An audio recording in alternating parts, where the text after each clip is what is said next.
Hello friends, welcome to WiFi study changing the way of learning. स्वागत है आप सभी का इंडिया के number 1 study channel WiFi study. Now WiFi study is a part of Unacademy group. Friends दोस्तों, जैसा कि आप सभी लोग जानते हैं और मैं दीपक तीर्थयानी एक बार फिर से लेकर हाजिर हूं आपके लिए एक नए चैप्टर की नई शानदार शुरुआत में। सबसे पहले तो सभी को मेरी क्रिसमस। दोस्तों, क्रिसमस की ढेर सारी शुभकामनाएं। आप सभी के घरों में इसी तरीके से खुशियां आती रहें हमेशा। इसी कामना के साथ में आज के सेशन को हम लोग डिस्कस करते हैं। आज जो टॉपिक हम लोग डिस्कस करने वाले हैं सभी गवर्नमेंट एग्जाम में आने वाले एक कॉमन टॉपिक जिसका नाम है कैलेंडर। तो कैलेंडर पे हम लोग चर्चा करने वाले हैं कि किस तरीके के क्वेश्चन आते हैं। सबसे पहले तो दोस्तों आप लोगों को मैं इंफॉर्मेशन दे दूं कि आज कैलेंडर के हम लोग जो 50 क्वेश्चंस करेंगे वो करने वाले हैं हम लोग 12 बजे वाली क्लास के अंदर। अभी हम थ्योरी पढ़ते हैं। आपको पता है कि डेली सुबह हम थ्योरी पढ़ते हैं और फिर उससे रिलेटेड जो क्वेश्चंस होते हैं अनअकैडमी लर्निंग ऐप पर हम लोग करते हैं दोपहर 12 बजे। इसके अलावा दोस्तों 5 बजे भी चैप्टर वाइज मॉक टेस्ट होने वाला है और आज शाम को 5 बजे जो अनअकैडमी पर चैप्टर वाइज मॉक टेस्ट होगा दोस्तों वो डायरेक्शन एंड डिस्टेंस पर होगा। ठीक है, तो जिस किसी को भी डायरेक्शन एंड डिस्टेंस पर मॉक टेस्ट देना है तो वो शाम को 5 बजे वाली क्लास भी ज्वाइन कर सकता है गाइस। ठीक है, 50 क्वेश्चन रात को 9 बजे वाली क्लास में होते हैं अनअकैडमी पर। ठीक है, शुरुआत करेंगे मोटिवेशनल कोट से। इतिहास सोते वक्त सपने देखने वाले नहीं बल्कि दिन में जागते हुए सपने देखने वाले रचते हैं। इतिहास सोते वक्त सपने देखने वाले नहीं बल्कि दिन में जागते हुए सपने देखने वाले रचते हैं, अर्थात कर्म करने वाले रचते हैं। ये अपनी क्लासेस का शेड्यूल है दोस्तों, जिसको आप लोगों को देख लेना है। अनअकैडमी पर नहीं, ये यूट्यूब की लाइव क्लासेस में सभी टीचर्स की जो क्लासेस चल रही हैं उसका शेड्यूल है, आप लोग चेक कर लीजिएगा। ग्रुप डी के लिए इधर है, एनटीपीसी के लिए इधर है। शाम को 4 बजे हम लोग मॉक टेस्ट डिस्कस करते हैं। ठीक है, इसके अलावा दोस्तों टेलीग्राम को ज्वाइन कर लीजिएगा। दीपक सर रीजनिंग ऑफिशियल के नाम से टेलीग्राम है, इसे आप ज्वाइन कर लेंगे। दीपू 10 कोड लगाकर आप 10% डिस्काउंट के साथ में अनअकैडमी का सब्सक्रिप्शन ले सकते हैं। सबसे पहले आपको मेरी प्रोफाइल को अनअकैडमी पर क्या कर लेना है, फॉलो कर लेना है। फॉलो करने के बाद लिखा हुआ आ जाएगा फॉलोइंग।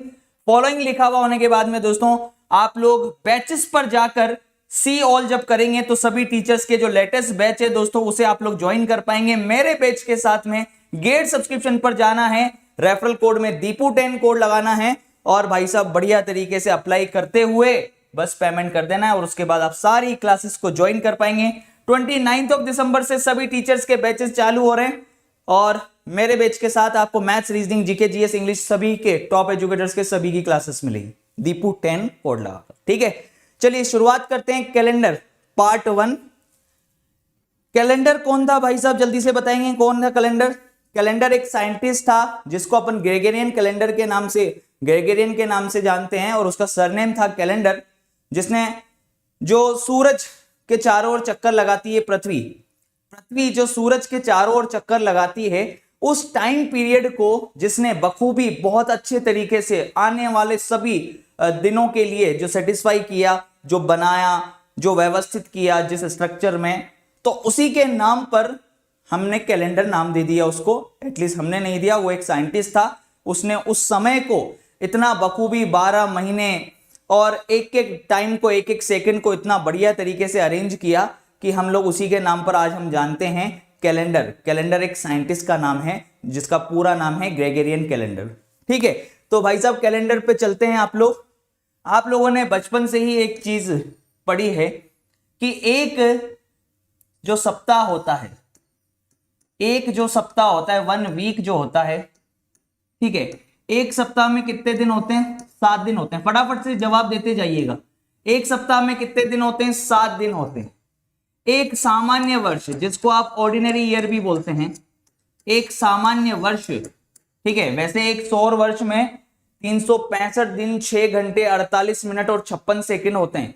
यानी कि एक बार में पृथ्वी जो रोटेट करती है वो 365 दिन है ना, 5 घंटे 365 दिन 5 घंटे 48 मिनट और 56 सेकंड। ठीक है, तो ये अपना जो टाइम पीरियड होता है इसको आप लोग देख सकते हैं कि एक सामान्य वर्ष को ये लेता है 365 दिन में, जिसको हम ऑर्डिनरी ईयर बोलते हैं। ठीक है, क्या बोलते हैं गाइस? ऑर्डिनरी ईयर 365 डेज लेते हैं इसमें। ठीक है, मुद्दे वाली बात करते हैं सीधा। अब इसी तरीके से दोस्तों आप लोग जानते हो कि एक लीप वर्ष जो होता है, सभी लोग फटाफट से जवाब देते जाइएगा। लीप ईयर, अच्छा एक चीज याद रखिएगा, लीप ईयर को वो कभी कभी हिंदी में अधिवर्ष भी लिखकर दे देता है तो भी उसका मतलब सेम ही है, चाहे वो लीप वर्ष लिखे या अधिवर्ष लिखे, सेम चीज होती है। ठीक है भाई, देखिएगा इधर उसमें 366 डेज होते हैं, 366 दिन होते हैं। ठीक है, एक सप्ताह में 7 दिन होते हैं, एक सामान्य वर्ष में 365 दिन होते हैं, एक लीप वर्ष में 366 दिन होते हैं, 366 डेज लिया जाता है। और आपने बचपन से ही एक चीज पढ़ी है कि प्रत्येक 4 साल के बाद में एक दिन के बराबर का जो टाइम पीरियड होता है वो एक्स्ट्रा निकल के आ जाता है। ठीक है, और उसको हम लीप वर्ष के रूप में काउंट करते हैं, पर ऐसा हर बार सही नहीं होता, इसकी व्याख्या अभी मैं करके बताऊंगा आपको। ठीक है, अब आगे देखिएगा इधर, एक सप्ताह में 7 दिन, एक सामान्य वर्ष में 365 दिन, एक लीप वर्ष में 366 दिन होते हैं, ये तो ठीक है। लेकिन अब आपको पता है कि अगर एक सप्ताह में 7 दिन हैं, एक सप्ताह में 7 दिन हैं, तो आप एक बात बताओ, इस 365 में अगर 7 का भाग लगा दो, आप इस 365 में अगर आप 7 का भाग लगा दो तो आप 52 बार भाग पूरी बार चला जाएगा। देखिए 365 में जब आप 7 का भाग लगाएंगे तो ये देखिए 7 पंजे 35, बचा 1 और 5 15, फिर 7 2 जा 14 और शेषफल कितना बचा 1, अर्थात 52 सप्ताह तो पूरे हो गए, एक और क्या बचा यहाँ पर, तो 52 वीक होते हैं और 1 डे एक्स्ट्रा होता है, 52 वीक एंड 1 डे भी लिख सकते हो यहाँ पर। अब अगर यहाँ पे 366 कर दो तो यहाँ कितना बच जाएगा, 2 बच जाएगा, तो इसलिए यहाँ पर याद रखिएगा 52 वीक एंड 2 डेज हमारे लीप ईयर में होते। ठीक है, 52 सप्ताह और 2 दिन लीप वर्ष में होते हैं, और भाई साहब सामान्य वर्ष में होते हैं 52 सप्ताह और 1 दिन। बात समझ में आ गई, क्लियर है? अब यहां पर ध्यान से समझने की कोशिश करना दोस्तों कि मैं आप लोगों को क्या समझाना चाह रहा हूं। यहां पर आप लोग एक चीज देखेंगे कि प्रत्येक 7 दिन बाद सेम डे आता है, तो प्रत्येक 7 दिन पहले भी सेम डे था। भाई 7 के मल्टीपल में जब भी आप डेज रिपीट करोगे ना वो सेम रहेगा। जैसे आज सोमवार है तो 7 दिन बाद क्या होगा, सोमवार, उसके 7 दिन बाद क्या होगा, सोमवार। अगर आज सोमवार है तो बीते हुए 7 दिन पहले भी क्या था, मान लो सोमवार। ठीक है, अगर आज शनिवार है तो भाई साहब बीते हुए 7 दिन पहले भी क्या था, शनिवार। ठीक है, तो ये चीज आपको याद रखनी है कि प्रत्येक 7 दिन बाद डेज रिपीट होते हैं, क्लियर है? अब एक चीज आपको एग्जाम में जो डायरेक्टली पूछी जाती है वो आपको याद रखनी है, जो दुनिया का पहला कैलेंडर था, ठीक है, पहले कैलेंडर, फर्स्ट कैलेंडर का फर्स्ट डे क्या लिया गया था,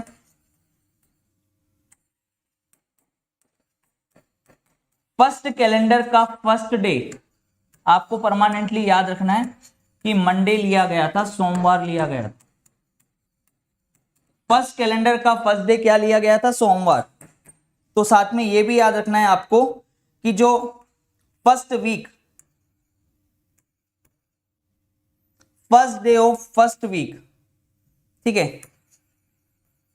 first day of first week वो भी क्या लिया गया था भाई साहब, मंडे लिया गया था, सोमवार लिया गया था।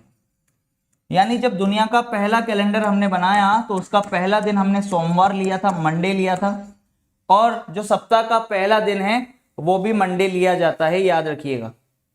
ठीक है, बात समझ में आ गई कि नहीं आ गई, इस चीज को नोट कर लें, ये बात समझ में आ गई। फटाफट से एक बार मेरे साथ में दोहराएंगे, तुरंत प्रभाव से बताएंगे। एक सप्ताह में कितने दिन होते हैं भाई साहब, एक सप्ताह में होते हैं 7 दिन। एक सामान्य वर्ष में कितने दिन होते हैं, एक सामान्य वर्ष में 365 दिन होते हैं, अर्थात 52 सप्ताह और 1 दिन। एक लीप वर्ष में कितने दिन होते हैं, एक लीप वर्ष में 366 डेज होते हैं, यानी 52 सप्ताह और 2 दिन। जो दुनिया का पहला कैलेंडर था उसका पहला दिन क्या लिया गया था, मंडे लिया गया था। और जो भाई साहब जो पहला सप्ताह है, सप्ताह का पहला दिन भी क्या लिया जाता है, मंडे लिया जाता है। बहुत सारे लोग संडे भी कर देते हैं, तो गलत बात है ये, ठीक है, याद होना चाहिए आपको कि सप्ताह का पहला दिन हमेशा मंडे होता है, याद रखना। अब यहां पर एक चीज देखिएगा, एक कुछ चीजें हैं जो डायरेक्टली हमारे एग्जाम में पूछी जाती हैं, ठीक है। अब एक चीज हमेशा याद रख लेना कि शताब्दी में कैलेंडर कितने वर्ष के बाद में रिपीट होता है, शताब्दी में कैलेंडर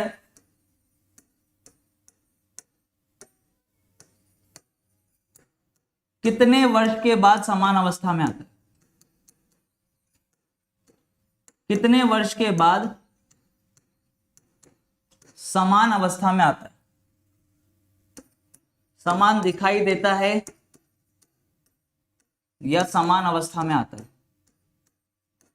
ठीक है, शताब्दी में कितनी शताब्दी बाद, कितनी शताब्दी, शताब्दी में कितने वर्ष के बाद, या तो आप बोलो 4 शताब्दी, 4 शताब्दी या 400 वर्ष, 4 शताब्दी अथवा 400 वर्ष। ठीक है, शताब्दी में कैलेंडर कितने वर्ष के बाद में समान दिखाई देता है, तो 4 शताब्दी या फिर 400 वर्ष आप बोल सकते हो। एक शताब्दी में 100 साल होते हैं, एक सेंचुरी में 100 ईयर्स होते हैं, तो 4 सेंचुरी मतलब 400 साल। ठीक है, अब एक चीज आपको याद रखनी है, बचपन से ही आप लोगों ने ईयर्स देखे हैं। ठीक है, वर्ष 2 प्रकार के होते हैं। ठीक है, वर्ष जो होते हैं ना वो 2 प्रकार के होते हैं, एक को तो हम सिर्फ वर्ष बोलते हैं, एक को तो हम बोलते हैं ईयर, जिसको हम वर्ष बोलेंगे। ठीक है, और एक को हम बोलेंगे लीप वर्ष, सेंचुरी ईयर, सेंचुरी ईयर यानी कि लीप वर्ष या लीप शताब्दी, अपन सॉरी सेंचुरी ईयर मतलब शताब्दी वर्ष। ठीक है, देखिएगा इधर 2 तरीके के ईयर हम लोग पढ़ेंगे, एक तो पढ़ेंगे सिर्फ ईयर और एक पढ़ेंगे सेंचुरी ईयर। अब आप देखिएगा इधर, अब एक चीज आपको यहां पर याद रखनी है, क्या याद रखेंगे, देखिएगा जो आपके ईयर्स होते हैं उनमें देखो क्या होता है, जैसे मैंने लिखा 1906, मैंने लिखा 1857, मैंने लिखा 1947, मैंने लिखा 2021, तो ये सारे के सारे क्या हैं, ये सारे के सारे क्या हैं दोस्तों, ईयर ना, ईयर हैं। और इनकी लास्ट की जो 2 डिजिट है ना, ये 4 से कंप्लीटली डिवाइड नहीं हो रही। ठीक है, एक चीज आपको हमेशा याद रखनी है, ये ईयर्स हैं, और इसको देखना, जैसे मैंने लिखा 1948, ठीक है, 2020, 2008, 1912, ठीक है, 1860, ये भी ईयर्स ही हैं। यानी 2 टाइप के ईयर्स हमको मिलते हैं, कितने मिलते हैं, 2 टाइप के ईयर्स मिलते हैं, 100, 200, 300, 1100, 1300, 1900, है ना, 2100, ये जो है। और एक ईयर होता है इस टाइप का जिसके पीछे 00 तो है लेकिन वो 400 का मल्टीपल है।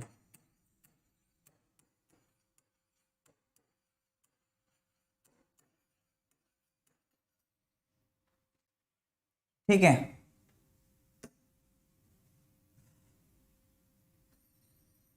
क्लियर है। अब आप लोग यहां पर ध्यान से देख लीजिएगा, दोनों चीजों को ढंग से समझ लेना जो मैं समझाना चाह रहा हूं। आप लोगों ने बचपन में ये एक चीज पढ़ी है कि प्रत्येक 4 साल के बाद में एक दिन जो होता है वो एक्स्ट्रा हो जाता है और हम उसे फरवरी में काउंट करते हैं, जिसको हम 28 फरवरी की जगह 29 फरवरी नाम देते हैं और फिर उसको हम लीप वर्ष बोलते हैं। ठीक है, यानी कि अगर किसी का बर्थडे 29 फेब को आ रहा है तो इसका मतलब यह है कि 4 साल में एक बार ही भाई साहब 29 फेब आती है, पर ऐसा हर बार नहीं होता। इसी चीज पर हम लोग मैं चर्चा करने वाला हूं, यहां पर ध्यान से देख लीजिए क्योंकि एग्जाम के अंदर क्वेश्चन आया हुआ है। ध्यान से देखना इधर, ये ईयर है, तो ईयर में लीप ईयर निकालने के लिए ईयर में हमेशा किसका डिवाइड करोगे आप, 4 से डिवाइड करोगे। ईयर को आप हमेशा किससे डिवाइड करते हो, 4 से डिवाइड करते हो। अगर लास्ट की 2 डिजिट 4 से डिवाइड हो गई, अगर लास्ट की 2 डिजिट अगर 4 से कंप्लीटली डिवाइड हो गई तो इसका मतलब समझ जाना कि वो कौन से ईयर है, वो अपने लीप ईयर हैं। तो भाई साहब क्या 6 4 से डिवाइड होगा क्या, जी नहीं। क्या 57 4 से पूरी बार डिवाइड होगा, जी नहीं। क्या 47 4 से पूरी बार डिवाइड होगा, जी नहीं। क्या 21 4 से पूरी बार डिवाइड होगा, जी नहीं। तो इसको अपन ईयर नहीं बोलोगे, इसको आप क्या बोलोगे, नॉर्मल ईयर, सामान्य वर्ष, या हम इसको बोलेंगे ऑर्डिनरी ईयर। ये ऑर्डिनरी ईयर है, सामान्य वर्ष। परंतु जो लास्ट की 2 डिजिट अगर 4 से कंप्लीटली डिवाइड हो रही है अगर लास्ट की 2 डिजिट 4 से कंप्लीटली डिवाइड हो रही है तो उसको आप बोलोगे लीप ईयर, लीप वर्ष बोला जाएगा। यानी 1948 लीप वर्ष है, इसमें 2020 जो है वो लीप वर्ष है, 2008 भी जो है लीप वर्ष है, इसी तरीके से 1912, 1860 ये सारे के सारे लीप वर्ष हैं। और इनमें फरवरी में कितने दिन होंगे? 29 दिन होंगे, 29 की फेब होगी इसके अंदर। अब जो सेंचुरी ईयर्स होते हैं यानी जिनमें लास्ट में 2 डिजिट, लास्ट की जो 2 डिजिट है वो 00 होती है। अगर लास्ट की 2 डिजिट 00 है तो उसको बोलते हैं हम सेंचुरी ईयर, शताब्दी वर्ष। और शताब्दी में हमेशा किससे डिवाइड होगा? हमेशा 400 से डिवाइड होगा। अब आप कहोगे कि सर ऐसा क्यों, इनको 400 से क्यों डिवाइड कर रहे हैं? तो आपको एक चीज यहां पर परमानेंटली याद रखनी है कि जिस तरीके से प्रत्येक 4 साल में एक दिन के बराबर का टाइम पीरियड एक्स्ट्रा कैलकुलेट होता है जिसको आप लीप वर्ष में काउंट करते हो, उसी तरीके से प्रत्येक 400 साल में, शताब्दी के अंदर प्रत्येक 400 साल के अंदर भी एक दिन के बराबर का टाइम पीरियड ऐसा होता है जो एक्स्ट्रा निकल कर आता है जिसको अपन शताब्दी के अंदर काउंट करते हैं। और अगर जो 400 का मल्टीपल है तो वो लीप सेंचुरी कहलाती है। क्या कहलाती है? वो लीप सेंचुरी कहलाती है, याद रख लेना। अगर 400 से डिवाइड करने के बाद रिमाइंडर 100, 200, 300 बचता है तब तो वो क्या है? सामान्य शताब्दी वर्ष। वो क्या है? सामान्य शताब्दी वर्ष, नॉर्मल सेंचुरी ईयर या ऑर्डिनरी सेंचुरी ईयर बोल लो इसको। और अगर भाई साहब 400 से पूरी बार डिवाइड हो गया, शेषफल 0 बच रहा है, तो उसको अपन बोलेंगे लीप सेंचुरी ईयर। क्या बोलेंगे उसको? Leap century year. बात समझ में आ गई कि नहीं आ गई? फटाफट से एक बार थम्स अप कर देंगे, ठीक है? फटाफट से एक बार थम्स अप कर देंगे। यानी इसके अंदर तो भाई साहब क्या है कि 28 की फरवरी है, इसमें 100, 200, 300, 400, इसमें 28 की फेब है, और इसमें भाई साहब 29 की फेब आएगी। ये लीप सेंचुरी ईयर। सभी लोग थम्स अप कर देंगे, फटाफट से थम्स अप कर देंगे कि यस सर समझ में आ गया, ये कंफ्यूजन हमारा क्लियर हो गया।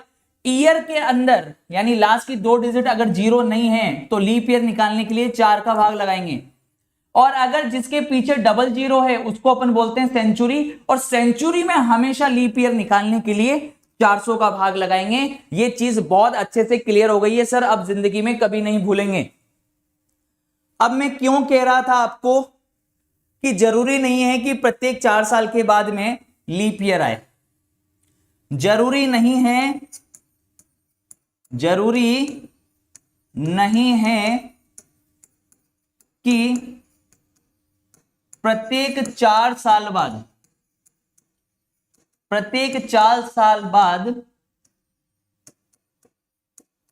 लीप वर्ष आए,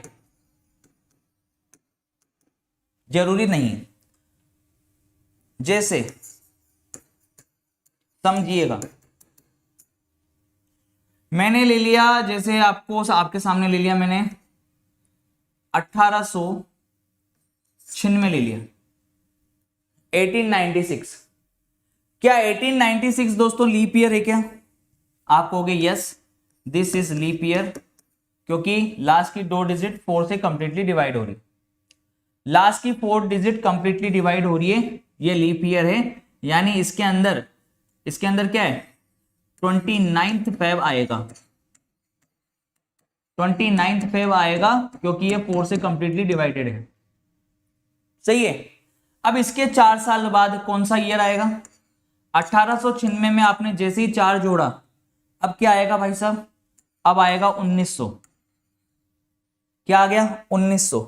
अब ये 1900 क्या है भैया? 1900 तो नॉर्मल ईयर है, 1900 तो नॉर्मल ईयर है, क्योंकि यहां तो आपने 4 का भाग लगाया लास्ट की 2 डिजिट में, लेकिन 1900 में तो भाई साहब आप 400 का भाग लगाओगे, 1900 में आप 400 का भाग लगाओगे, और शेषफल कितना बच रहा है? 300। अगर शेषफल 0 बचता यानी 400 का भाग पूरी बार चला जाता, तब अपन बोलते कि वो लीप सेंचुरी ईयर है। ये तो नॉर्मल सेंचुरी ईयर है, सही है। तो इसमें फरवरी में कितने दिन होंगे बताइए? 28 फेब आएगा, सिर्फ 28 फेब आएगा इसमें तो। अब इसके भी 4 साल बाद चले जाओ फिर आप, अब इसके 4 साल बाद चले जाओ फिर से। जब आप इसके भी 4 साल बाद चले गए तो क्या आ गया? 1904। 1904 का मतलब क्या हो गया? 4 से कंप्लीटली डिवाइड हो गया।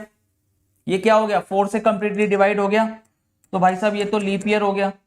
अब ये लीप ईयर हो गया तो भाई साहब इसमें फरवरी में कितने दिन होंगे, 29 फेब होंगे, 29 फेब आएगा। लेकिन हमने तो बचपन से ही एक चीजें ऐसी रट रखी हैं कि भाई साहब हमें तो लगता ही नहीं है, हमें तो हमेशा बस यही पता है कि प्रत्येक 4 साल के बाद में एक दिन एक्स्ट्रा होता है, उसको हम लीप वर्ष बोलते हैं। पर ऐसा नहीं है, साफ साफ दिख रहा है यहाँ पर, पता चल रहा है कि भाई साहब इसके 4 साल बाद गए तो ये जो है ना, ये नॉर्मल ईयर आया, लीप ईयर आया ही नहीं। तो इसका मतलब अगर इस लीप ईयर से इस लीप ईयर पर जाना होता मुझे, अगर इस लीप ईयर से इस लीप ईयर पर जाना होता तो इसका मतलब मैंने कितने साल का वेट किया, 8 साल। कितने साल बाद लीप ईयर आया, 8 साल बाद लीप ईयर आया। तो कभी भी जिंदगी में रटी रटाई चीजों पर विश्वास मत करना कि भाई साहब प्रत्येक 4 साल के बाद में लीप वर्ष आता है, ऐसा नहीं है। ऐसा हर बार नहीं होगा कि प्रत्येक 4 साल के बाद में लीप वर्ष आएगा। यहां पर आप क्लियरली देख सकते हो कि इस लीप ईयर से इस लीप ईयर पर जाने में हमें 8 साल लग रहे हैं, क्योंकि बीच में जो 4 साल बाद वर्ष आया वो है सेंचुरी ईयर, और सेंचुरी में हमेशा 400 से डिवाइड करते हैं, और 400 से डिवाइड करने के बाद यहां पर 0 नहीं बच रहा है, इसलिए ये सामान्य वर्ष है, इसमें फरवरी 28 की। बात समझ में आ गई? सभी लोग थम्स अप कर देंगे, फटाफट से थम्स अप कर देंगे भाई साहब, सभी लोग एक बार थम्स अप कर देंगे जबरदस्त तरीके से कि यस सर बिल्कुल समझ में आ गया, एकदम क्लियर आ गया।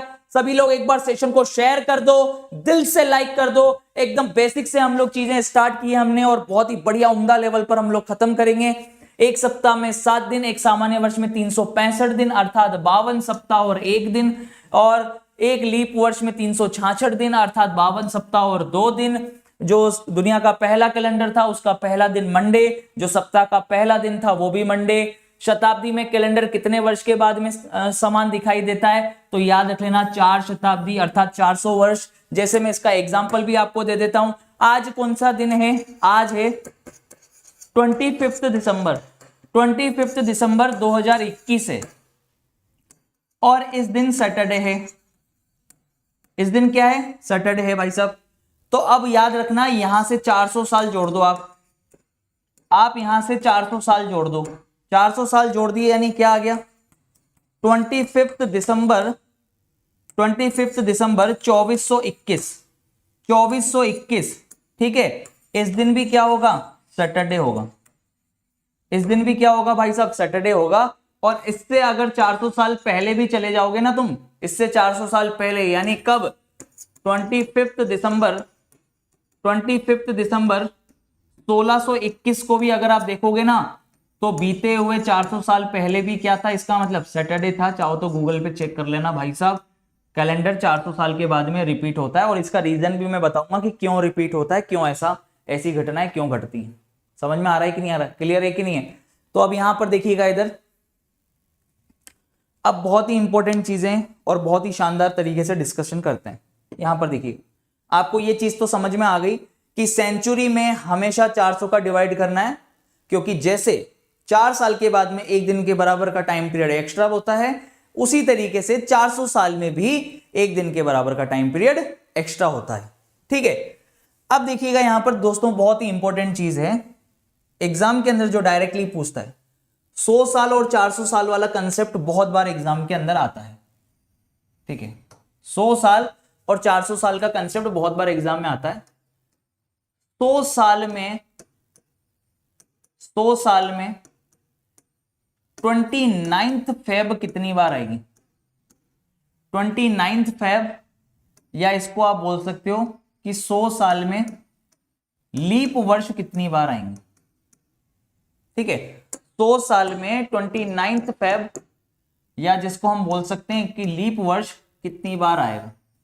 तो देखिएगा इधर 100 साल, अब 100 साल को जब आप 2 पार्ट में डिवाइड करोगे, 2 पार्ट में डिवाइड करने की जरूरत क्यों पड़ी, 1 से लेके 99 तक के सालों में तो आप डिवाइड करोगे 4 का। इसमें तो डिवाइड किससे होगा भाई साहब, ये तो डिवाइड होगा किससे, 4 से, ये तो 4 से डिवाइड होगा, है ना। और आखिरी वाला जो साल है, आखिरी 100वां साल, उसको आप अलग कर दोगे। 1 से लेकर 99 तक के साल तो आप अलग कर दोगे, और आखिरी वाला जो 100वां साल है उसको आप अलग कर दोगे तो देखो यहां पर आप क्लियर है कि नहीं है।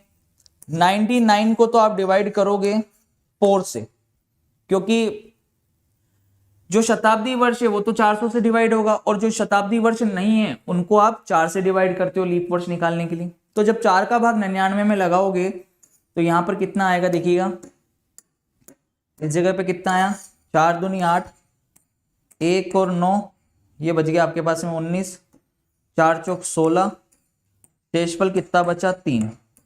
तो इसका मतलब डिवाइड कितनी बार गया है, 24 बार डिवाइड गया है, ठीक है। और भाई साहब यहाँ पे आखिरी वाला जो 100वां साल है, 100वां साल है उसमें 400 का भाग लगाओगे तो भाई साहब भाग जाएगा ही नहीं, भाग जाएगा ही नहीं। जो आखिरी वाला इसका मतलब जो 100वां साल है वो उसमें आपका डिवाइड हो ही नहीं रहा 400 से, यानी कि वो नॉर्मल ईयर है, वो लीप ईयर है ही नहीं। तो सिंपल सी गणित ये हो गई कि जो 100 साल है ना, 100 साल, उसमें हमारे पास रिजल्ट निकल के आया कि 24 लीप ईयर होते हैं, 24 तो होते हैं लीप ईयर। और भाई साहब 76 जो होते हैं ना, 76 होते हैं नॉर्मल ईयर, जिनको हम ऑर्डिनरी ईयर बोलते हैं, ठीक है। सामान्य वर्ष आप नॉर्मल ईयर भी लिख सकते हो, कोई दिक्कत नहीं, समझना है हमें तो बस चीजें, ठीक है। तो 1 से लेकर 99 तक को तो हमने डिवाइड किया 4 से, 24 बार भाग पूरी बार गया, ठीक है। लेकिन जो आखिरी वाला 100वां साल है उसमें हम 400 से भाग लगाएंगे और उसमें भाग पूरी बार नहीं जा रहा है। तो इसका मतलब सीधी सी गणित ये हो गई कि 24 तो होते हैं लीप ईयर और 76 होते हैं नॉर्मल ईयर। फटाफट से एक बार थम्स अप कर दो कि यस सर समझ में आ गई, बात समझ में आ गई तो एक बार भाई साहब थम्स अप कर देंगे। अगर वो प्रश्न में पूछे कि 100 साल में 29 फरवरी कितनी बार आएगी, 100 साल में 29 फरवरी, तो आपको पता है कि 29 फरवरी तो हर 4 साल में एक बार आएगी, लेकिन 99 साल में आएगी 24 बार। लेकिन 100 को अगर कैलकुलेट करके चलेंगे तो आखिरी वाला जो 100वां साल है वो भी सामान्य वर्ष होगा। तो आप चाहो तो लिख सकते हैं, ठीक है, आखिरी वाला 100वां साल सामान्य वर्ष होगा।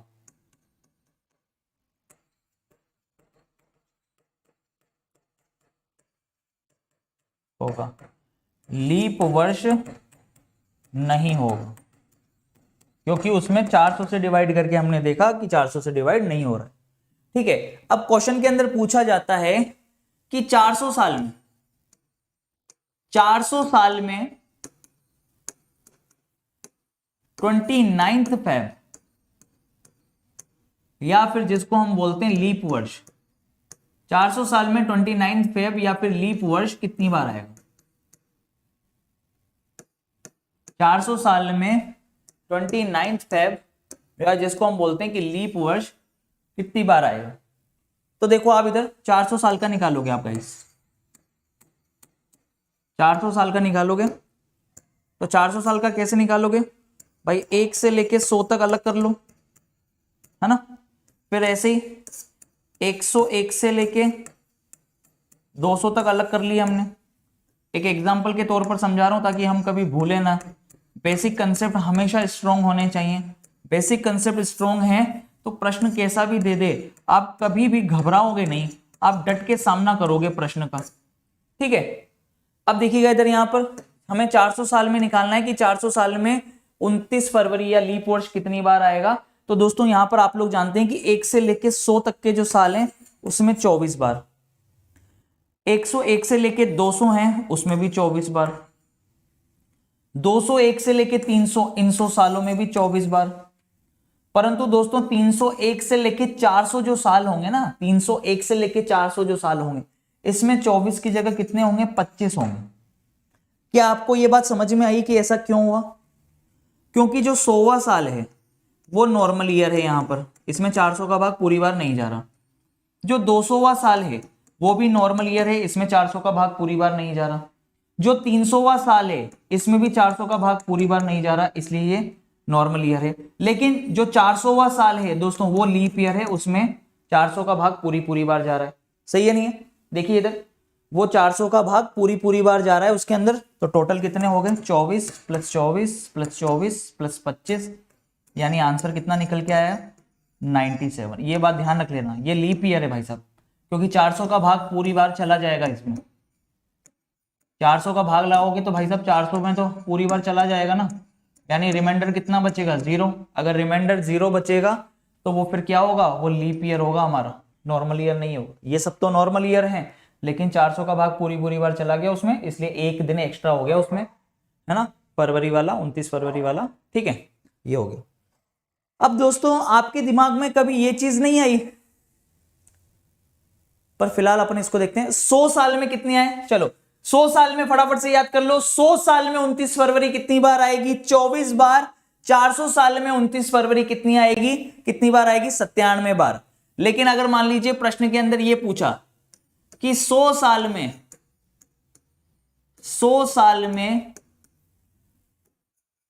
29 दिनांक कितनी बार आएगी, दिनांक या तारीख, 29 तारीख या 29 दिनांक कितनी बार आएगी, बताइए। 100 साल में 29 तारीख कितनी बार आएगी। क्वेश्चन ढंग से सुन लीजिएगा, अच्छे से समझ लीजिएगा, गलतियां बहुत होती है। 100 साल में 29 दिनांक कितनी बार आएगी, बताइए। 29 फरवरी की बात करी तो 24 निकल के आया 100 साल में। अब 29 दिनांक की बात कर रहे हैं, थोड़ा दिमाग को दोहराइए। एक साल में जो एक सामान्य वर्ष होता है, एक सामान्य वर्ष में 29 तारीख कितनी बार आती है। एक सामान्य वर्ष जिसमें फरवरी महीने में 29 तारीख नहीं आती, बाकी तो हर महीने में 29 तारीख आएगी, चाहे वो जनवरी हो, चाहे वो मार्च हो, अप्रैल हो, मई, जून, जुलाई, अगस्त, सितंबर, अक्टूबर, नवंबर, दिसंबर, सही है नहीं है। तो एक सामान्य वर्ष में 29 तारीख आती है 11 बार। एक सामान्य वर्ष में 29 तारीख आती है 11 बार, है ना। क्वेश्चन को ढंग से पढ़ते नहीं हो, यही तो गलतियां होती हैं। अब यहाँ पे मेरे बहुत सारे भाई ऐसे हैं जो जल्दीबाजी में 24 आंसर कर रहे हैं। बेटा 24 क्या था, 29 फरवरी की। 4 साल में एक बार 29 फरवरी आती है, लेकिन 100 साल में 24 बार 29 फरवरी आती है। लेकिन यहां पर हम पढ़ रहे हैं 29 तारीख। ढंग से प्रश्न को देख लेना, वहां पर क्या दिया है, 29 फरवरी दिया है या फिर 29 तारीख दिया है। 29 तारीख देखो, अभी कैलकुलेट करेंगे। एक सामान्य वर्ष में 11 बार 29 तारीख आती है। एक सामान्य वर्ष में 11 बार 29 तारीख आती है, तो मुझे बताओ कि एक लीप वर्ष में कितनी बार 29 तारीख आएगी। एक लीप वर्ष में 12 बार 29 तारीख आएगी। एक सामान्य वर्ष में 11 बार 29 तारीख आएगी, लेकिन एक लीप वर्ष में 12 बार 29 तारीख आएगी। ठीक है, एक सामान्य वर्ष में 11 बार, एक लीप वर्ष में 12 बार 29 तारीख आएगी।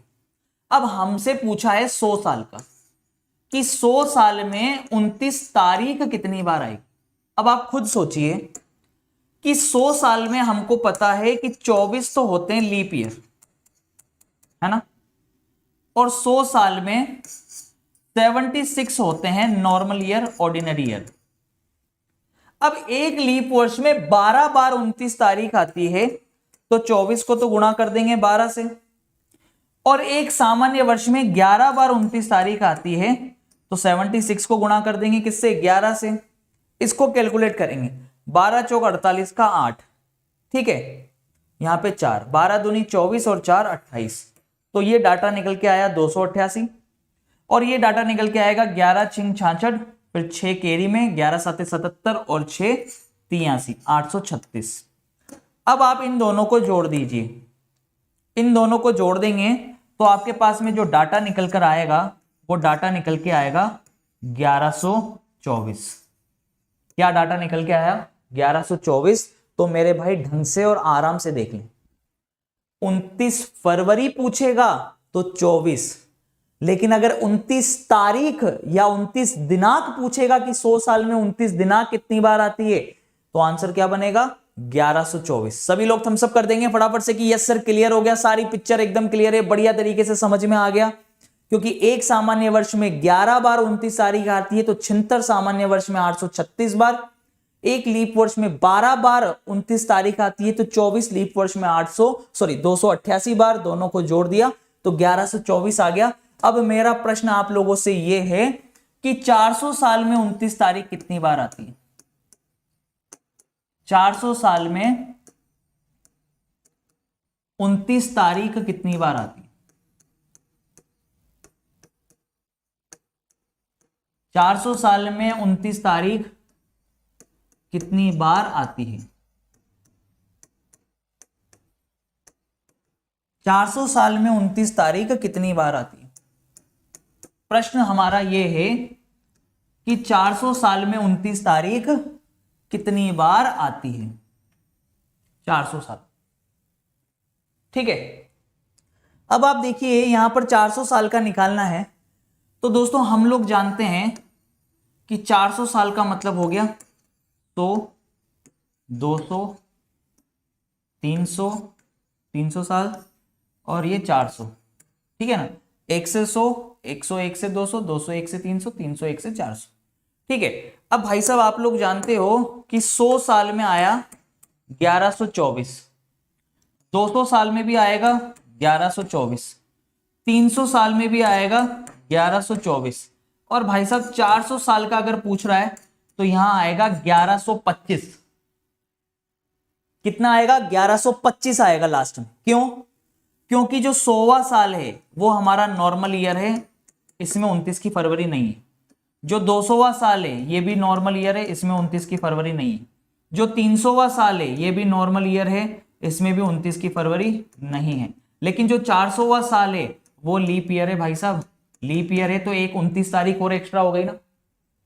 इसमें तो 29 29 29 नहीं आएगा, लेकिन जो 400वां साल है वो तो 400 से पूरी बार डिवाइड होगा, इसका मतलब उसके अंदर एक 29 की तारीख एक्स्ट्रा आएगी।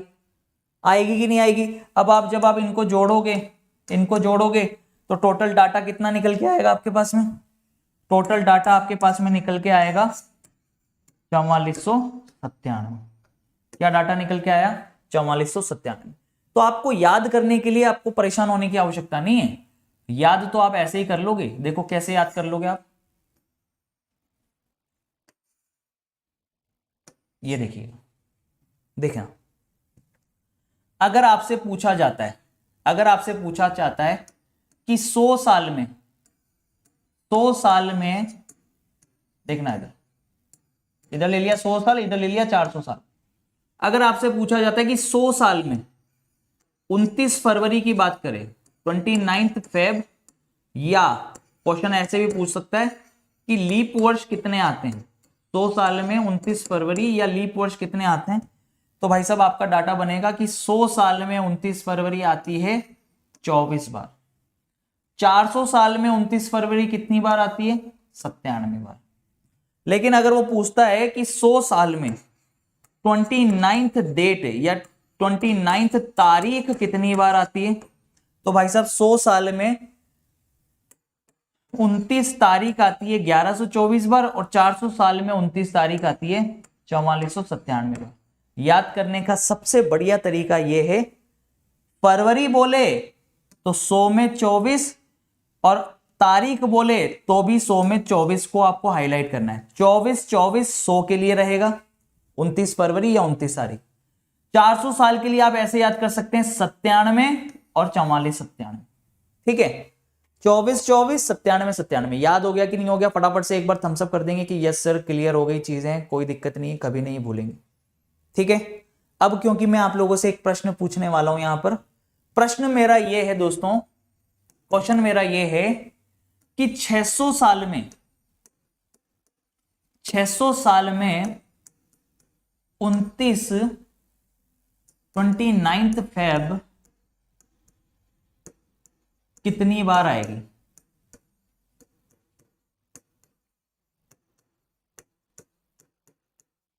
ये मेरा प्रश्न। 600 साल में 29 फरवरी कितनी बार? चलिए बनाइए। 600 साल में 29 फरवरी कितनी बार आएगी, ये प्रश्न।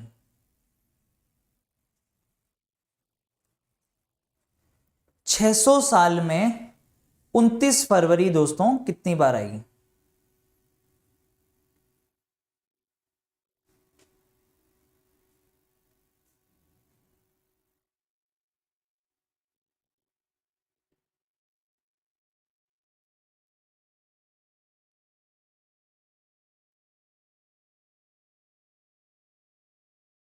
600 साल में 29 फरवरी कितनी बार आई?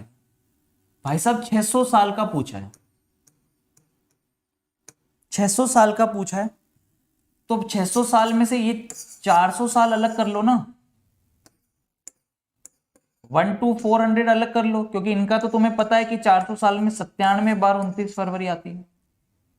फिर इधर के 100 साल अलग कर लो, 401 से 500 अलग कर लो, है ना, और इधर अलग कर लो 501 से 600, ये 100 साल अलग कर लो। अब आपको पता है कि 100 साल में 29 फरवरी वैसे भी कितनी बार आती है? 24 बार। तो इन 100 सालों में भी कितनी बार आएगी? 24 बार। तो 97 तो ये था ही, 100 साल में इसमें 24 और इसमें 24, इनको जोड़ देंगे, इनको जोड़ दीजिए, कितना हो गया? 24 दूनी 48, 48 इधर करेंगे आप लोग तो ये आपके पास में हो गया 145 बार। निकाल सकते हो कि नहीं निकाल सकते हो मेरे भाई? फटाफट से बता दो एक बार थम्सअप करके। आप मुझे फटाफट से थम्सअप करके बता दें कि यस सर डेफिनेटली निकाल सकते हैं और 100% निकाल सकते हैं कि 600 साल में 29 फरवरी कितनी बार आती है, ये हम बहुत अच्छे से निकाल सकते हैं। सभी लोग थम्सअप कर देंगे एक बार बढ़िया तरीके से? बहुत बढ़िया, लाजवाब, शानदार। तो मुझे इतना बता दो कि अभी तक के लेसन में किसी भी तरीके से कोई भी परेशानी हुई क्या यहां तक? बताओ। इस डाटा के अंदर यहां है ना 400 साल पहले भी सेम डे था, तो 400 साल बाद भी सेम डे होगा, क्योंकि शताब्दी रिपीट होती है ना। सेंचुरी ईयर क्या होते हैं, ईयर क्या होते हैं, ये समझ में आ गया। लास्ट की 2 डिजिट में हमेशा भाग लगेगा 4 का, लीप ईयर निकालने के लिए। भाग पूरी बार जाता है तो लीप ईयर है, नहीं जाता है तो नॉर्मल ईयर। 400 का भाग लगाएंगे किसके अंदर हम लोग? शताब्दी के अंदर। अगर भाग पूरी बार जाता है तो वो सेंचुरी ईयर है, कंप्लीट सेंचुरी ईयर, और अगर नहीं जाता है तो वो नॉर्मल सेंचुरी ईयर है, उसमें 28 की फरवरी। अब दोस्तों क्या आप लोगों के जहन में एक चीज नहीं आती, एक चीज नहीं आती कि यार कैलेंडर भी क्या कैलेंडर था है? जिसने महीने बनाए, महीने बनाए, और महीने में किसी महीने में तो उसने 30 दिन लिए, किसी महीने में 31 दिन लिए, पर फरवरी के जो महीना है उसमें 28 दिन ही क्यों लिए? और फिर 4 दिन बाद जो एक्स्ट्रा दिन जोड़ा वो फरवरी में क्यों जोड़ा? क्या आपको इसका रीजन पता है दोस्तों? पता होना चाहिए, हर चीज पता होनी चाहिए। मेरा मानना यह है कि अगर भाई साहब हम पढ़ रहे हैं ना, नॉलेज के लिए पढ़ रहे हैं, तो हमारा ज्ञान बिल्कुल परिपूर्ण होना चाहिए, किसी भी तरीके का मन में डाउट नहीं होना चाहिए। बचपन से आप सुन रहे हो कि फरवरी में एक्स्ट्रा दिन ऐड करते हैं, उसका रीजन क्या है वो भी सुन लो आप लोग, ठीक है। आपको पता है कि इंग्लैंड ने, है ना, ब्रिटिश राज सब जगह रहा, ठीक है, वो मिस्र का रहने वाला था, ग्रेगोरियन कैलेंडर जो था मिस्र का रहने वाला था। और वहां पर दोस्तों क्या होता था ना कि जो न्यू ईयर सेलिब्रेट होता था, न्यू ईयर सेलिब्रेट होता था 1 मार्च को। मिस्र के अंदर हम लोग तो 1 जनवरी को सेलिब्रेट करते हैं, उसके पीछे भी एक रीजन है। मिस्र में न्यू ईयर कब सेलिब्रेट होता था? मिस्र में न्यू ईयर सेलिब्रेट होता था 1 मार्च, 1 मार्च उनका ईयर स्टार्ट होता था 1 मार्च से। यानी जैसे हमारा 1 जनवरी, हमारा नया साल स्टार्ट होता है 1 जनवरी से, लेकिन उनका नया साल स्टार्ट होता था 1 मार्च से। 1 मार्च पहला महीना, फिर अप्रैल, मई, जून, जुलाई, अगस्त, सितंबर, अक्टूबर, नवंबर, दिसंबर, जनवरी, फरवरी। जैसे हमारा आखिरी महीना होता है दिसंबर, तो अगर मार्च से अगर मैं कोई न्यू ईयर सेलिब्रेट करूंगा, न्यू ईयर का फर्स्ट मंथ अगर मैं इसको मान लूंगा, फर्स्ट मंथ वो इसको मानते थे, और लास्ट मंथ किसको मानते थे भाई साहब? लास्ट मंथ वो मानते थे फरवरी, फरवरी को मानते थे वो लास्ट मंथ, ठीक है। अब कोई भी नई चीज अगर आप ऐड करोगे, कोई भी नई चीज ऐड करोगे तो लास्ट में ही तो ऐड करोगे। कोई भी नई चीज अगर आप ऐड करोगे तो लास्ट वाले महीने में ही तो ऐड करोगे। तो 365 दिनों को तो उसने व्यवस्थित कर दिया, 365 दिनों को बढ़िया तरीके से व्यवस्थित कर दिया, 30 31 मान के उसने व्यवस्थित कर दिया। लेकिन अब कोई भी नया डे ऐड करना था, नई चीज, न्यू डे ऐड करना था, तो वो लास्ट डे में ही तो ऐड करेगा। तो भाई साहब 28 के बाद उसने फिर लास्ट वाले महीने में उसको, उसके हिसाब से उसने क्या लिया, लास्ट मंथ क्या लिया उसने, फरवरी लिया, कि फरवरी में ऐड करेंगे, ठीक है। लेकिन उसके बाद में ब्रिटिश राज आया, उन्होंने कहा ऐसी की तैसी तुम्हारे रूल की, हम तो भैया 1 मार्च को न्यू ईयर नहीं मनाएंगे, हम तो 1 जनवरी को मनाएंगे। पूरी दुनिया 1 जनवरी को न्यू ईयर सेलिब्रेट करने लग गई क्योंकि उसने लगभग सभी को अपना गुलाम बनाया। ठीक है, तो उसके बाद से भाई साहब उसने भले से न्यू ईयर की डेट तो चेंज कर दी, 1 मार्च से उठा के 1 जनवरी कर दी उसने न्यू ईयर की डेट ब्रिटिश राज ने, लेकिन कैलेंडर का बनाया हुआ जो कैलेंडर था ना उसमें रत्ती भर भी चेंज नहीं कर पाया। आज भी भाई साहब फरवरी में 28 दिन होते हैं और 4 साल बाद 1 दिन एक्स्ट्रा ऐड होता है, तो 1 दिन एक्स्ट्रा ही ऐड हो रहा है। ऐसा भी कर सकता था वो, किसी महीने को 32 दिन का बना देता, या बहुत सारे ऐसे महीने थे जो 31 दिन के थे उनको 30 दिन का बना देता, लेकिन नहीं, इतना सटीक तरीके से गणना करके उसने पूरी चीजों को व्यवस्थित किया कि आज भी हम उस कैलेंडर को फॉलो कर रहे हैं, है ना, आज भी हम उस कैलेंडर को फॉलो कर रहे हैं। लेकिन भाई साहब वो ब्रिटिश राज जो है उस कैलेंडर में कुछ भी चेंज नहीं कर पाया, आज भी हम फरवरी में ऐड करते हैं। बात समझ में आ गई कि नहीं आ गई? सभी लोग थम्स अप कर देंगे कि यस सर बात समझ में आ गई, और बहुत बढ़िया तरीके से, सही है कि नहीं है, क्लियर है। तो फरवरी में ही क्यों भाई साहब डे ऐड किया जाता है? क्योंकि डे ऐड इस पर्पज से किया गया था कि आखिरी जो महीना है उसमें ऐड करना था, क्योंकि 1 मार्च को न्यू ईयर सेलिब्रेट होता था। तो ये तो भाई साहब ज्ञान की बात हुई ताकि आप लोगों को याद रहे, और ये सारी चीजें दोस्तों आप लोग इसका बढ़िया तरीके से रिवीजन कर रहे हैं। ठीक है, अब यहां पर देखिएगा एक बहुत ही इंपॉर्टेंट चीज मैं आप लोगों के सामने डिस्कस करूं। अब यहां पर देखिएगा बहुत ही इंपॉर्टेंट चीज मैं आप लोगों के सामने डिस्कस करने हूं। इंपॉर्टेंट चीज क्या है? देखिएगा कुछ इंपॉर्टेंट फैक्ट्स।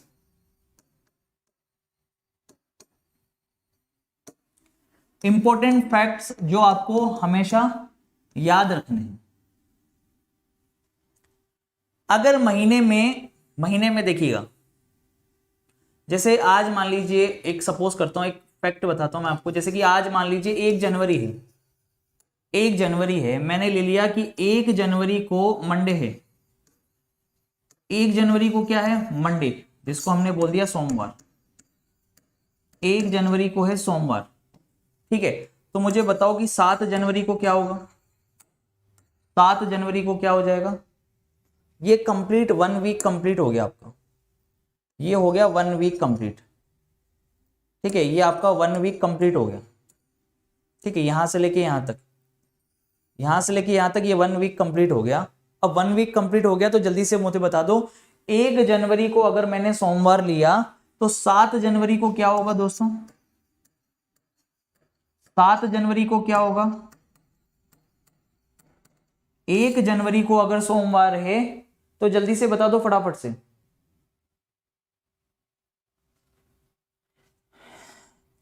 ये देखो मंडे बोल रहे हैं कुछ बच्चे, क्या ही कहा जाए इनका जीवन में। अरे भाई साहब वीक नहीं आता क्या? वीक नहीं आता क्या बेटा आपको? है 1 जनवरी सोमवार, मंगलवार, बुधवार, गुरुवार, शुक्रवार, शनिवार, 7वां दिन रविवार ही तो होगा। एक सप्ताह ही तो कंप्लीट किया है हमने। अगर सप्ताह का पहला दिन सोमवार है तो सप्ताह का आखिरी दिन क्या होगा? रविवार, है ना। सप्ताह का पहला दिन सोमवार है तो आखिरी दिन रविवार होगा। अब दूसरा सप्ताह चालू कर दिया मैंने, 8 जनवरी से सेकेंड वीक स्टार्ट कर दिया, फिर से क्या आया? मंडे। कब तक चलेगा? 14 तक, 14 तक चलेगा। ये वापस से क्या आ गया? संडे। यानी दूसरे सप्ताह का पहला दिन फिर से क्या होगा?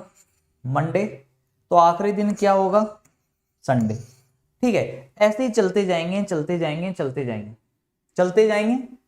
ठीक है, अब आप देखिएगा, पहली तारीख को मंडे लिया आपने तो 7वां दिन संडे, ये 1 वीक कंप्लीट।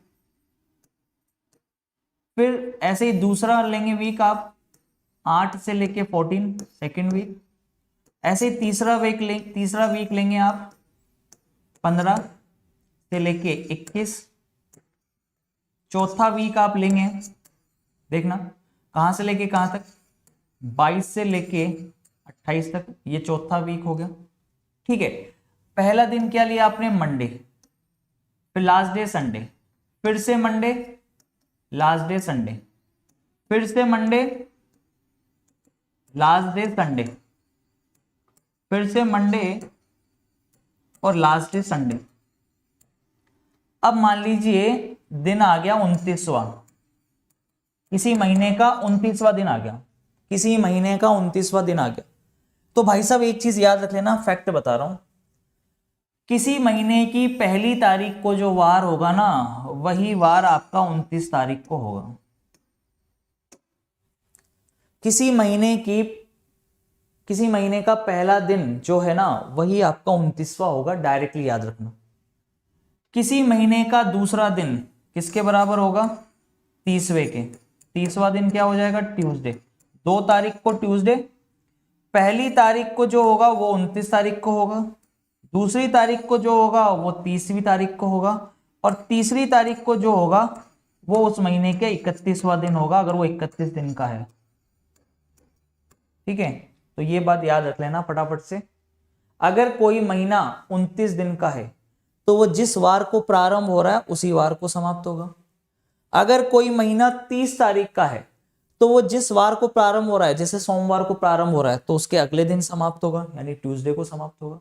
और अगर कोई महीना अगर 31 दिन का है तो वो जिस वार को प्रारंभ हो रहा है उसके 2 दिन बाद समाप्त होगा। बात समझ में आ गई कि नहीं आ गई? तो पहली तारीख वाला वार 29 तारीख वाला वार समान। पहली तारीख का वार जो है अगर वो 30 तारीख के लिए निकालना है तो उसके अंदर +1 कर देंगे, और अगर पहली तारीख का वार उसको अगर 31 वाले के लिए निकालना है तो उसमें आप +2 कर देंगे। ठीक है, परंतु अगर कोई महीना 28 दिन का ही है तो वो जिस वार को प्रारंभ हो रहा है उसके 1 दिन पहले समाप्त होगा। बात समझ में आ गई? तो ये -1, इसमें करेंगे 0, इसमें +1, इसमें +2। ये चीज ध्यान रखिएगा, ये डायरेक्टली क्वेश्चन को पास करने का तरीका है। बात समझ में आ गई कि नहीं आ गई? सभी लोग एक बार थम्स अप कर देंगे, बढ़िया धमाकेदार तरीके से समाप्त कर देंगे भाई साहब। अगर मैं कह रहा हूं कि जनवरी का महीना है और मैंने सोमवार को स्टार्ट किया है तो उसका अंतिम दिन क्या होगा? 2 जोड़ दो सीधे, उसके अंदर क्या करोगे? वेडनेसडे आ गया। अगर मान लो वो फरवरी का महीना है, लीप वर्ष की फरवरी का महीना है, यानी उसके अंदर 29 दिन होंगे, और मान लो उसका 1 फरवरी को अगर सोमवार है तो 29 फरवरी को भी क्या होगा? फिर सोमवार ही होगा। पर अगर मान लो वो सामान्य वर्ष का महीना है, फरवरी का सामान्य वर्ष का महीना है और उसके अंदर 28 दिन है, तो अगर वो मान लो सोमवार को प्रारंभ हो रहा है तो उससे 1 दिन पहले समाप्त होगा, यानी कब समाप्त होगा? संडे को समाप्त होगा। सही है कि नहीं है? अब आप देखिए, इसी कंसेप्ट को मैं कंटिन्यू कर रहा हूं, देखना बहुत ही इंपॉर्टेंट कंसेप्ट बता रहा हूं। अब फैक्ट ये कहता है कि एक सामान्य वर्ष जिस वार को प्रारंभ होता है उसी वार को समाप्त होता है। जिस वार को प्रारंभ होता है सेम उसी वार को समाप्त होता है। उसी वार को समाप्त होता है। जिस वार को प्रारंभ होता है उसी वार को समाप्त होता है। कौन? एक सामान्य वर्ष। जैसे 1 जनवरी 2005, इस दिन क्या है? मंडे है। ठीक है, तो याद रख लेना 31 दिसंबर अंतिम दिन, 31 दिसंबर 2005 को भी क्या होगा भाई साहब? मंडे ही होगा। क्या होगा? मंडे ही होगा। ठीक है, कैसे होगा ये आप सभी को अभी मैंने बता ही दिया एग्जाम के तौर पर। पहला वीक, फर्स्ट वीक, उसका फर्स्ट डे अगर मंडे है तो 7th डे, लास्ट डे क्या होगा? संडे। दूसरा वीक यानी 8 तारीख, उसका पहला दिन मंडे है तो भाई साहब उसका लास्ट डे क्या होगा? संडे। ऐसे ही चलते जाएंगे। टोटल कितने वीक होते हैं? टोटल 52 वीक होते हैं। 52 वीक, पहला दिन अगर मंडे तो लास्ट डे क्या होगा? संडे। और भाई साहब 52 सप्ताह के बाद एक दिन बचता है ना, 1 डे एक्स्ट्रा बचता है। नॉर्मल ईयर के अंदर 52 सप्ताह और 1 दिन होते हैं। ठीक है, तो 1 दिन होगा तो भाई साहब अब क्या आएगा वापस से? वो आखिरी दिन क्या बनेगा? लास्ट डे, यानी इसका मतलब क्या हुआ? 31 दिसंबर। लास्ट डे का मतलब क्या है? यानी कि 31 दिसंबर है, और फिर से क्या आ गया? मंडे आ गया। तो ये याद रख लेना कि अगर नॉर्मल ईयर है तो वो जिस डे को स्टार्ट हो रहा है उसी डे को एंड होगा। ठीक है, एक सामान्य वर्ष जिस वार को प्रारंभ होता है उसी वार को समाप्त होता है। तो यहां से कंसेप्ट लीप ईयर के लिए भी बन जाएगा कि एक लीप ईयर, एक लीप वर्ष जिसको आप अधिवर्ष भी बोलते हो, एक लीप वर्ष जिस वार को, एक लीप वर्ष जिस वार को प्रारंभ होगा उसके अगले दिन समाप्त होगा, उसके अगले दिन समाप्त हो। बात समझ में आ गई कि नहीं आ गई? उसके अगले दिन समाप्त होगा, ठीक है ना। एक लीप ईयर जैसे 1 जनवरी 2008 है, 1 जनवरी 2008 को हमने मान लिया कि मंडे है, 1 जनवरी 2008 को हमने मंडे ले लिया, ये लीप ईयर है। देखो इसमें फरवरी में 29 दिन होंगे, तो भाई साहब 31 दिसंबर 2008 को क्या होगा? ट्यूसडे होगा। क्या होगा? ट्यूसडे। यानी इस दिन अगर सोमवार है तो भाई साहब इस दिन क्या होगा? मंगलवार। उसका आखिरी दिन मंगलवार होगा, एक दिन बाद समाप्त होगा। सही है कि नहीं? देख लो यहाँ पर, क्योंकि यहाँ पर एक दिन बचेगा, अगर 1 डे बचेगा तो मंडे होगा, तो अगर 2 दिन बचेगा तो ट्यूसडे हो जाता ना भाई साहब। 2 दिन बचता तो फिर क्या हो जाता? ट्यूसडे। सही है कि नहीं? क्लियर है कि नहीं? 366 डेज जो होते हैं लीप ईयर में, उसमें जब आप 7 का भाग लगाते हो तो 52 सप्ताह और 2 दिन निकल के आते हैं। ठीक है, तो इसको फटाफट से नोट कर लेंगे दोस्तों, इन दोनों चीजों को नोट कर लेंगे कि यस सर बिल्कुल बढ़िया तरीके से चीजें समझ में आ गई, कोई डाउट नहीं है, किसी भी तरीके का कोई डाउट नहीं है, बढ़िया तरीके से समझ में आ गया। एक सामान्य वर्ष जिस वार को प्रारंभ होता है उसी वार को समाप्त होता है, परंतु एक लीप वर्ष जिस वार को प्रारंभ होता है उसके अगले दिन समाप्त होता है। जबरदस्त तरीके से थम्स अप कर दीजिए कि यस सर बिल्कुल उड़ा देंगे, और बढ़िया तरीके से हम लोग समझ भी गए यहां तक का सेशन। ठीक है, यहां तक का सेशन आपको समझ में आ गया ना? बढ़िया तरीके से, मस्त तरीके से, कोई दिक्कत नहीं है, कोई समस्या नहीं है। एक एक चीज को हम लोग बारीकी से कर रहे हैं, एक एक चीज के बेसिक कंसेप्ट को हम लोग सीख रहे हैं, ताकि हमें कोई समस्या ना रहे, कोई दिक्कत ना रहे। ठीक है, आपको पता है कि थ्योरी क्लासेस चली इसीलिए रही हैं ताकि किसी भी तरीके का कोई भी डाउट है ना तो हम उसको क्लियर कर लें। हम कोई चीज छोड़ेंगे ही नहीं, कोई टाइप नहीं छोड़ेंगे, कोई कंसेप्ट नहीं छोड़ेंगे। किसी भी लेवल का आज तक का प्रश्न बन सकता हो चैप्टर से रिलेटेड, चाहे वो इजी हो या हार्ड हो, वो सारी चीजें हम लोग पहले पढ़ेंगे, थ्योरी के रूप में पूरी चीज पढ़ेंगे।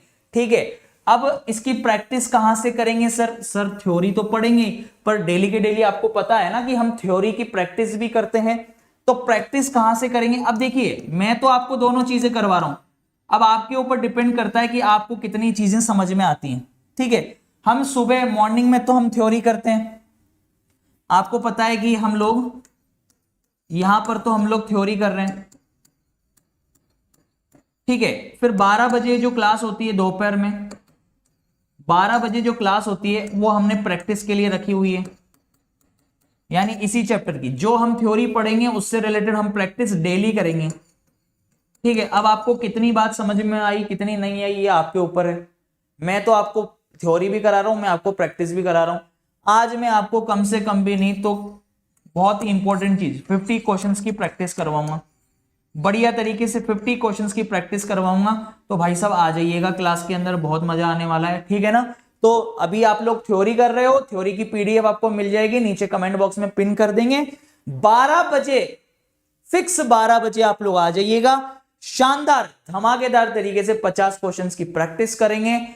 फिर कल जब सेकंड पार्ट हम लोग पढ़ेंगे इसका, तो इसके अंदर बहुत मजा आएगा, क्योंकि शताब्दी का अंतिम दिन कौन सा हो सकता है, प्रथम दिन कौन सा हो सकता है, कब कब कैलेंडर रिपीट होता है, पार्शियली रिपीट कब होता है, पूरा रिपीट कब होता है सेंचुरी के अंदर, इस पर विस्तृत चर्चा करेंगे। और डे फाइंड करना सीखेंगे, जब सिंगल डेट दे रखी हो, डबल डेट दे रखी हो, जब डेट के मंथ सेम हो, ईयर सेम हो, और कभी सेम होंगे कभी नहीं होंगे, सारी चीजें पढ़ेंगे, सारी चीजें पढ़ेंगे। वो उससे बड़ा है, वो उससे छोटा है, कल परसों वाले जितने भी कंसेप्ट, जितने भी प्रश्न बनते हैं ना, सारे पढ़ेंगे हम लोग। बात समझ में आ रही है कि नहीं आ रही? सभी लोग थम्स अप कर देंगे फटाफट से। ठीक है, क्लियर है? तो चलिए बहुत बढ़िया, इसकी पीडीएफ आपको मिल जाएगी, नीचे कमेंट बॉक्स में पिन कर दी जाएगी, आप लोग वहां से इसको डाउनलोड कर लीजिएगा। अब मेन मुद्दे वाली चर्चा कर लेते हैं। ठीक है, मेरे बहुत से भाई ऐसे हैं जिन्होंने अभी तक, कल मैंने क्लॉक चैप्टर भी पढ़ाया था, है ना, तो देखिए क्लॉक चैप्टर के भी बेसिक मैंने पढ़ाया था, ये देखिए आप, ये क्लॉक चैप्टर के कल बेसिक हमने स्टार्ट करे थे दिन में दोपहर में 3 बजे वाली क्लास में। तो दोस्तों आज हम दोपहर 3 बजे फिर से हम लोग करने वाले हैं, है ना। 4 बजे तो आप लोग मेरे साथ में जुड़ेंगे, सरी मॉक टेस्ट हम कर ही रहे हैं, पर थ्योरी आज सैटरडे संडे स्पेशल है, आराम से 2 दिन बढ़िया तरीके से खींच सकते हैं थ्योरी को। तो 4 बजे तो आप लोग शाम को मॉक टेस्ट में जुड़ेंगे, पर 3 बजे क्लॉक की अगर आपको थ्योरी करनी है, क्लॉक चैप्टर की थ्योरी बढ़िया तरीके से करनी है, तो आज दोपहर 3 बजे भी आप लोग मुझसे जुड़ेंगे और बढ़िया तरीके से हम लोग थ्योरी करेंगे। बात समझ में आ गई नहीं आ गई? सभी लोग एक बार थम्स अप कर देंगे कि यस सर बिल्कुल सही है। तो सुबह अभी आपकी क्लास हो गई है, अब आप 12 बजे जुड़ेंगे मेरे साथ में कैलेंडर टॉपिक में, फिर 3 बजे जुड़ेंगे क्लॉक टॉपिक के साथ में, 4 बजे करेंगे आप लोग मॉक टेस्ट, ठीक है। क्योंकि ये आप लोगों के लिए करना बहुत जरूरी है। अभी आप जितना आप बढ़िया तरीके से चीजों को समझ सकते हैं, खींच सकते हैं, अभी आपके पास में समय है, बाद में समय नहीं मिलेगा, ठीक है। अब यहां पर देखिएगा दोस्तों, टेलीग्राम जरूर ज्वाइन कर लीजिएगा। आप सभी लोगों से रिक्वेस्ट है कि आप टेलीग्राम जरूर ज्वाइन कर लें। दीपक सर रीजनिंग ऑफिशियल के नाम से टेलीग्राम है ना, दीपक सर रीजनिंग ऑफिशियल के नाम से टेलीग्राम है। सबसे पहले जाएं टेलीग्राम को ज्वाइन कर लें, या फिर कमेंट बॉक्स में पिन कर दूंगा लिंक, आप उस पर क्लिक करके भी ज्वाइन कर सकते हैं। t.me/दीपक सर रीजनिंग ऑफिशियल पीडीएफ आपको इस टेलीग्राम पर भी मिल जाएगी, ठीक है। क्लास के लिंक आपको टेलीग्राम इस ग्रुप पर भी मिल जाएगा, क्लियर है। इसके अलावा जो भी बच्चा प्रैक्टिस करना चाहता है मेरे साथ में, तो प्रैक्टिस बैच दोस्तों आप लोगों के लिए लॉन्च होने जा रहा है, आप लोग ज्वाइन कर सकते हैं। सभी टीचर्स का combined practice batch, Sahil sir, Neeraj sir, Shipra ma'am, मैं, भुवनेश सर, सभी टीचर्स का प्रैक्टिस बैच दोस्तों 5 जनवरी से आने वाला है, ठीक है। 5 जनवरी से प्रैक्टिस बैच आने वाला है। तो आप लोग अगर प्रैक्टिस करना चाहते हैं तो इस बूस्टर कोर्स को ज्वाइन कर सकते हैं, ठीक है। आपकी स्पीड और एक्यूरेसी पे काम होगा इसके अंदर। तो इस बूस्टर कोर्स को ज्वाइन करने के लिए दोस्तों आप लोग DPU10 कोड लगाकर 10% के डिस्काउंट के साथ में अनअकैडमी लर्निंग ऐप पर ज्वाइन कर सकते हैं, ठीक है। इसके अलावा साइंस की सभी क्लासेस चालू हो गई हैं आपके लिए, जीके की सभी क्लासेस चालू हो गई हैं। जीके का पूरा बैच कृति में, भुवनेश सर, अंकित सर, सभी का चालू हो गया 29 से, है ना। 29 से चालू होने जा रहा है, आज 25 हो गई है। और बढ़िया मौका आपके पास में इसलिए भी है क्योंकि आपके पास में एक बहुत ही बेहतरीन ऑफर अवेलेबल है, ठीक है। उस ऑफर को भी मैं आपको बता देता हूं, यहां पर देखिएगा इधर,